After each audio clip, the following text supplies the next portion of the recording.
రాష్ట్రం ఏదైనా ప్రాజెక్ట్ కట్టాలంటే స్టాట్యుటరీ పర్మిషన్స్ కేంద్ర ప్రభుత్వం కానీ పక్క రాష్ట్రాలతో పొందాల్సిన అన్ని అనుమతులను కూడా కాళేశ్వరం ప్రాజెక్టుకు మేము సాధించడం జరిగింది.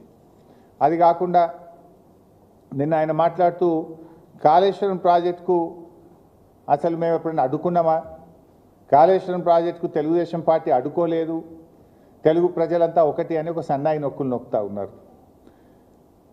లోకేష్ గారు, మీకు తెలియకపోతే మీ నాన్నగారిని అడగండి, కాళేశ్వరం ప్రాజెక్టును నాన్న అడ్డుకున్నామా లేదా, ఎన్నిసార్లు అడ్డుకున్నాం నాన్న అని మీ నాన్నగారిని అడిగి మాట్లాడితే బాగుంటుంది.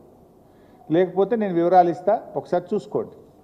ఎందుకంటే కాళేశ్వరం ప్రాజెక్టుకు అన్ని అనుమతులు వచ్చిన తర్వాత ఆనాడు అధికారంలో ఉన్న తెలుగుదేశం ప్రభుత్వం 2018లో కాళేశ్వరం ప్రాజెక్టు అనుమతులన్నీ రద్దు చేయండి, కాళేశ్వరం ప్రాజెక్టు పనులను నిలిపివేయండి అని కేంద్ర ప్రభుత్వానికి ఆంధ్రప్రదేశ్ ప్రభుత్వం రాసిన లేఖ ఇది.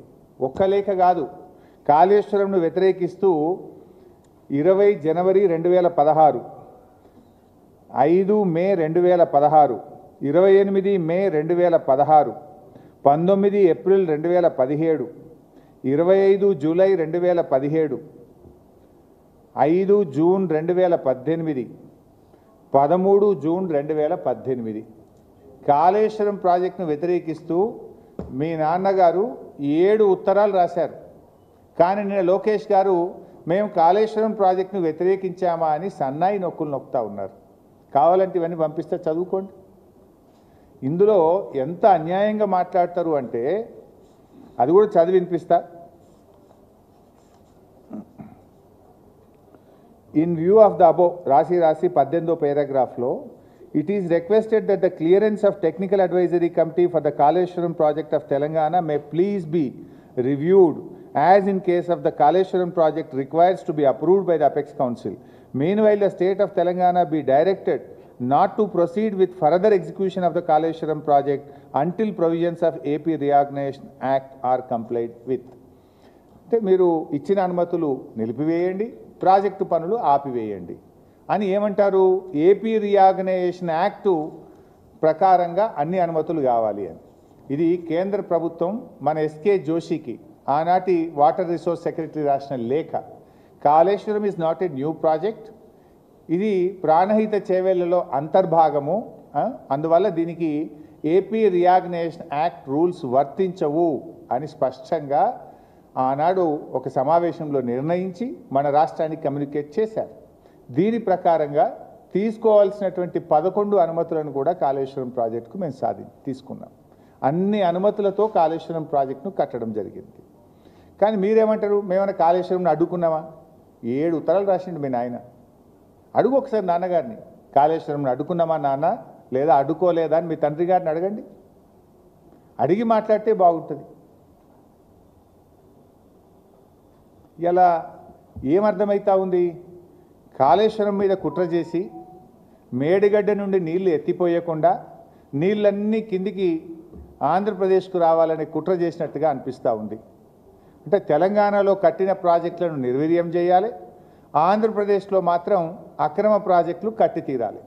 ఇక్కడ కట్టిన ప్రాజెక్టులు నిర్వీర్యం చేయాలి, ఆంధ్రప్రదేశ్లో అక్రమ ప్రాజెక్టులు కట్టాలి. కృష్ణానదిని ఎట్లయితే మళ్లించుకున్నామో గోదావరిని కూడా మొత్తం మళ్లించుకోవాలి. 2 నదులను కూడా హస్తగతం చేసుకునేటువంటి కుట్ర జరుగుతూ ఉంది. అంటే ఆ రోజు తెలంగాణ రాష్ట్రంని అడ్డుకోవడానికి శతవిధాలా అడ్డుపడ్డారు మీరు. ఈరోజు తెలంగాణ నీళ్లు వాడుకోకుండా ఇవాళ జలద్రోహం చేస్తూ ఉన్నారు, అడ్డుపడతా ఉన్నారు. మేము ఊరుకోం, మీ ఆటలు సాగనీయం. ఆనాడంటే ఉమ్మడి ఆంధ్రప్రదేశ్లో నడిపించిందేమో, ఇప్పుడు ఎట్లయితే? మీరు ఎన్ని కుట్రలు చేసినా తెలంగాణ సాధించి తీరిండు కేసీఆర్ గారు. అదేవిధంగా ఇవాళ బనకచెర్ల కట్టి తీరుతామని మీరు అంటున్నారు. బనకచెర్ల అడ్డుకొని తీరుతాం మేము. మాకు అడ్డుకోవడం కూడా తెలుసు, ఎట్లా అడ్డుకోవాలో కూడా మాకు తెలుసు. మీరు కట్టి తీరుతామని మీరు మాట్లాడినంత మాత్రాన ఈ దేశంలో రాజ్యాంగం ఉన్నది, సుప్రీంకోర్టు ఉన్నది, ఈ దేశంలో కాన్స్టిట్యూషన్ ఒకటి ఉన్నది. నీ ఇష్టం వచ్చినట్టుగా ఏదో 10 మంది ఎంపీలు చేతులు ఉన్నారు కదా, ఢిల్లీలో బీజేపీ గవర్నమెంట్ చేతులు ఉంది కదా అంటే ఈ దేశంలో కొన్ని హక్కులు ఉన్నాయి, కొన్ని చట్టాలు ఉన్నాయి, కోర్టులు ఉన్నాయి. మాకు కూడా తెలుసు దాన్ని ఎట్లా అడ్డుకోవాలనో. ఎందుకు అంటే మేమేమి మీ ప్రాజెక్టులు అడ్డుకోవాలని మాకేం కాదు, కానీ మా హక్కుల సంగతి మాట్లాడుతున్నాం. మేము మా న్యాయబద్ధమైన వాటా సంగతి మేము మాట్లాడుతూ ఉన్నాం. సో ఇప్పుడు బుల్డోజింగ్ విధానాలు కాదు, ఏదన్నా ఉంటే తెలంగాణ ప్రజల అభిప్రాయాలు గౌరవించండి. తెలంగాణ హక్కులను, మా హక్కులను కాదని మీరు చేయకండి. మా హక్కులకు లోబడి మా వాటా మాకు ఇస్తూ మీరు ఏదైనా చేస్తామంటే దానికి మాకు అభ్యంతరం ఉండదు. కానీ బుల్డోజ్ చేస్తామంటే చూస్తూ ఊరుకోం. ఇప్పుడు కేసీఆర్ గారు కూడా కాళేశ్వరం కట్టిండ్రు పోయి ఎన్నిసార్లు పోయింది మహారాష్ట్ర దగ్గరికి? నన్ను తోలిచ్చిన ఒక 10 సార్లు నేను పోయినా. నాగ్పూర్ పోయినా, ముంబైకి పోయినా, ఢిల్లీకి పోయినా. వాళ్ళు ఎక్కడుంటే అక్కడ పోయి బతిలాడుకొని నచ్చజెప్పి మా హక్కుల గురించి, మా కష్టాల గురించి చెప్పినాం. స్వయంగా కేసీఆర్ గారు కూడా 3 సార్లు ముంబైకి వచ్చి అక్కడ ముఖ్యమంత్రి గారిని, గవర్నర్ను, అధికారులందరినీ కూడా కలిసి ఒప్పించి మెప్పించి మేము కాళేశ్వరం ప్రాజెక్టు కట్టాం. కానీ మీరేంది బుల్డోజ్ చేస్తామంటున్నారు. రేవంత్ రెడ్డి మావోడేనా, మా చేతులున్నాడు, ఢిల్లీ మా చేతులు ఉన్నది, అడిగేది ఏంది, బుల్డోజ్ చేస్తాం, కట్టిపారేస్తామంటే ఎట్లా నడుస్తుంది? ఇప్పుడు ఇంకొక విషయం, నిన్న లోకేష్ గారు ఏమంటున్నారు, మా సముద్రంలో కలిసే నీళ్లు కదా, మేము తీసుకపోతే తప్పేంది అని ఆయన గారు నిన్న మాట్లాడుతున్నాడు. నేను అంటున్నా, మరి సముద్రంలో కలిసే నీళ్ళు అయితే ఉమ్మడి ఆంధ్రప్రదేశ్లోనే గోదావరి నదిలో 1480 టీఎంసీల నీళ్లున్నాయి. 968 తెలంగాణకు, 512 ఆంధ్రప్రదేశ్కు అని ఉమ్మడి ఆంధ్రప్రదేశ్లోనే ఆ రోజు నిర్ణయించిండ్రు. ఇది అసెంబ్లీలో కూడా పెట్టిండ్రు, జస్టిస్ శ్రీకృష్ణ కమిటీకి కూడా ఇచ్చిండ్రు, మొత్తం కూడా నిర్ణయం జరిగింది. మరి అన్ని నీళ్లుంటే, అన్ని సముద్రంలో కలిసే నిజమైతే తెలంగాణకు ఇప్పటికే కేటాయించబడిన 968 టీఎంసీలను ఎందుకు ఆంధ్రప్రదేశ్ అడ్డుకుంటున్నది? ఆ 968 టీఎంసీలకు లోబడి తెలంగాణ కడుతున్న ప్రాజెక్టులకు ఎందుకు ఆంధ్రప్రదేశ్ ప్రభుత్వం అడ్డు చెప్తున్నది? దీనికి సమాధానం చెప్పండి.